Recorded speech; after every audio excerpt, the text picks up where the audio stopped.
YouTube channel पर एक बार फिर आपका स्वागत है। मध्य प्रदेश पंचायत सचिव भर्ती को लेकर एक और बड़ी अपडेट निकलकर सामने आ रही है। जैसा कि आप यहां पर देख रहे हैं, पंचायत सचिव नए भर्ती नियम 2025 जारी।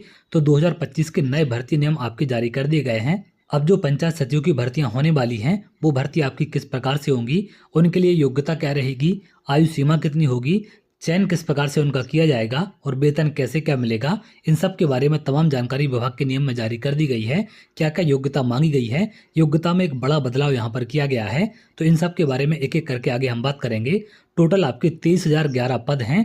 पद भी आपके जिलेवार जारी हो चुके हैं। किस जिले में कितने पद हैं, इन सब को लेकर भी आगे तमाम जानकारी आपको देखने मिलेगी। तो चलिए एक एक करके इन सब के बारे में हम बात करते हैं। विभाग की तरफ से जो आदेश जारी किया गया है, इसमें आप थोड़ा सा नीचे देखें, सिर्फ हम इंपॉर्टेंट पॉइंट्स पर बात करेंगे। तो यहाँ पर अगर आप देखें, सबसे पहले अगर हम बात करें पंचायत सचिव के लिए योग्यता आपकी क्या रहेगी। सचिव ग्राम पंचायत के लिए योग्यता क्या होगी आपकी, किसी भी मान्यता प्राप्त विश्वविद्यालय से स्नातक उपाधि आपके पास होनी चाहिए।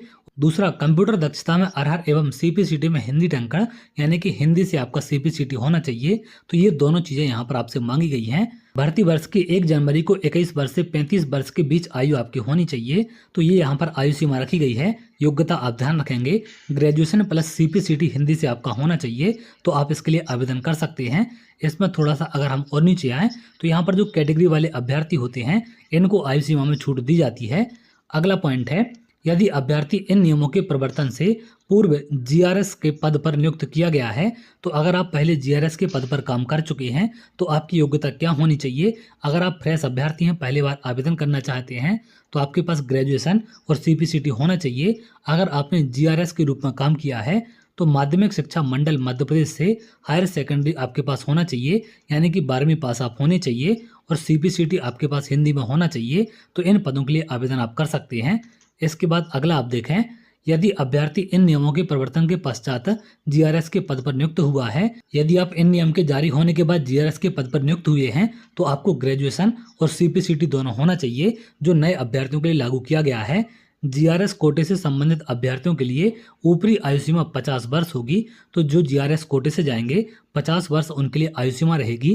तो ये यहाँ पर योग्यता जारी की गई है। दो अलग अलग प्रकार की योग्यता हैं। जो फ्रेश अभ्यर्थी है उनके लिए अलग योग्यता है, और जो जीआरएस वाले अभ्यर्थी हैं, जिन्होंने पहले जीआरएस के रूप में काम किया है, उनके लिए योग्यता अलग होगी। आगे चलते हैं। अगला पॉइंट यहाँ पर आप देखें, यहाँ पर आपको वेतन के बारे में तमाम जानकारी दी गई है। सचिव का वेतन कितना रहेगा। सचिव के रूप में कार्यभार ग्रहण करने की तारीख से 2 वर्ष की सेवा पूरी होने तक आपको 10,000 रुपये प्रति माह मिलेंगे। ये निश्चित वेतन है आपका। ये स्तर 1 है।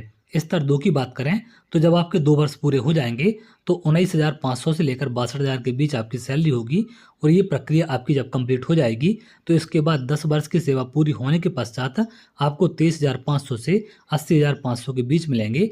ये दोनों साथ में वेतनमान हैं। तो यहाँ पर 3 स्तर पर आपको वेतन दिया जाएगा, जो कि यहाँ पर जारी किया गया है। अगर हम बात करें पदों की संख्या की, तो जिलेवार पदों की संख्या जारी कर दी गई है। आप लोग इनका स्क्रीनशॉट ले लें। आपके जिले में कितनी संख्या है, उसकी जानकारी यहाँ पर लग जाएगी। मैं इसको धीरे धीरे स्लाइड करूँगा, तो आप अपने जिले का स्क्रीनशॉट ले सकते हैं। यहाँ पर तमाम जिलों की संख्या आपको देखने मिलेगी। इसमें यहाँ पर आप देखें, और ये नीचे तमाम जिले हैं, तो इनमें जिलेवार पदों की संख्या आप देख सकते हैं। टोटल यहाँ पर 52 जिलों की संख्या जारी की गई है। 23,011 आपके टोटल पद हैं, जिन पर भर्ती कराई जानी है। अब यहाँ पर अगर हम बात करें किस प्रकार से आपकी नियुक्ति होगी, या फिर चयन की प्रक्रिया किस प्रकार से रखी जाएगी, तो यहाँ पर आप देखें प्रक्रिया। सचिव के पद पर भर्ती की प्रक्रिया निम्नानुसार होगी। तो सचिव के पद पर कैसे भर्ती प्रक्रिया होगी। रिक्तियां एवं पात्रता परीक्षा भर्ती जिला स्तर पर निम्नलिखित प्रक्रिया के अनुसार होगी। सबसे पहला पॉइंट है, जिला पंचायतों के मुख्य कार्यपालन अधिकारी भर्ती वर्ष की 1 जनवरी की स्थिति में अपने जिले में सचिवों के रिक्त पदों की सूचना रोस्टर के अनुसार श्रेणीवार संचालनालय को भेजेंगे। यह जानकारी भर्ती वर्ष की 10 जनवरी तक कर्मचारी चयन मंडल को संबोधित मांग पत्र के साथ संचालनालय को भेजी जाएगी। तो जिला पंचायत के जो मुख्य कार्यपालन अधिकारी होते हैं, इनके द्वारा खाली पदों की जानकारी संचालनालय को भेजी जाएगी। इसके बाद आगे क्या होगा, संचालनालय नियम 11 के उपनियम 1 के खंड 1 के अनुसार प्राप्त जानकारी और मांग पत्र को संकलित करेगा और भर्ती वर्ष की 15 जनवरी तक उसे कर्मचारी चयन मंडल को अग्रेसित करेगा। संचालनालय इन नियमों की एक प्रति कर्मचारी चयन मंडल को भी भेजेगा। अगला पॉइंट आप देखें, कर्मचारी चयन मंडल पात्रता परीक्षा आयोजित करेगा, यानी कि पात्रता परीक्षा के माध्यम से आपकी भर्ती की जानी है। इसके पहले योग्यता के अंकों के आधार पर भर्ती की जाती थी, लेकिन यहाँ पर भर्ती नियम बदल दिए गए हैं, तो अब यहाँ पर एग्जाम के माध्यम से भर्ती की जाएगी। इसके पहले बिना एग्जाम की भर्ती होती थी।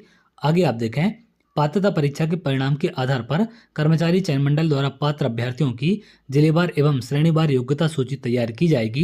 कर्मचारी चयन मंडल द्वारा रिक्त पदों की संख्या के 15% अभ्यर्थियों की एक प्रतीक्षा सूची भी योग्यता के अनुसार तैयार की जाएगी। तो जितने भी पद आपके खाली होंगे जिन पर भर्ती की जानी है, उसका 15% अभ्यर्थी वेटिंग में रहेंगे। आगे आप देखें, आगे यहाँ पर और तमाम जानकारी आपको देखने मिलेगी। यहाँ पर कुछ और जानकारी आपको इम्पोर्टेंट दी गई है। तो कर्मचारी चयन मंडल के माध्यम से आपकी भर्ती की जानी है। यहाँ पर कुछ और इम्पोर्टेंट नियम है आपके। यदि 2 या 2 से अधिक अभ्यर्थी पात्रता परीक्षा में समान अंक प्राप्त करते हैं, तो समिति उस अभ्यर्थी को प्राथमिकता देगी जिसकी आयु अन्य अभ्यर्थी से अधिक होगी, तो अधिक आयु वाले अभ्यर्थी को प्राथमिकता दी जाएगी। यदि अभ्यर्थियों की आयु भी समान है, तो सीपीसीटी में अधिक अंक प्राप्त करने वाले अभ्यर्थियों को प्राथमिकता दी जाएगी। तो इस बात का भी आप ध्यान रखेंगे। समिति किसी भी अभ्यर्थी की उसकी गृह ग्राम पंचायत में नियुक्ति या फिर पदस्थापना की अनुशंसा नहीं करेगी, तो आपकी खुद की ग्राम पंचायत में आपकी नियुक्ति नहीं होगी। ये नियम यहाँ पर विभाग की तरफ से जारी किए गए हैं।